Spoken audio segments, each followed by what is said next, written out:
तर्जुमान वज़ीर आला हाउस के मुताबिक वज़ीर आला सिंध मुराद अली शाह की ज़ेर सदारत महकमा तालीम का अहम इजलास मुनक्किद हुआ, जिसमें सूबाई वज़ीर तालीम Jam Mahtab Dahar, principal secretary Naveed Kamran, chairman planning and development division, secretary तालीम और दीगर अफसरान शरीक थे। इजलास में महकमा तालीम के जानिब से दी जाने वाली ब्रीफिंग में वज़ीर आला को बताया गया कि तालीम के शोबे में 79.15 रुपए की लागत से 351 मनसूबों पर काम हो रहा है, जिनमें से 140 मनसूबे पहले से ही जारी हैं, जबकि 211 नए मंसूबे हैं। वज़ीर आला सिंध ने इजलास की सदारत करते हुए महकमा तालीम को हुक्म दिया है कि मुझे जून तक 4100 में से 2500 स्कूल फाल चाहिए।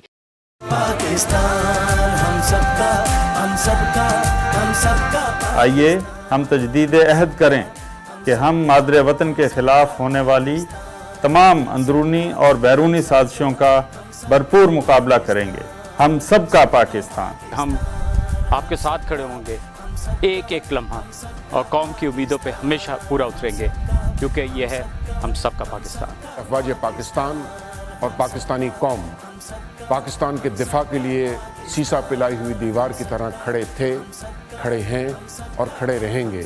हम सबका पाकिस्तान।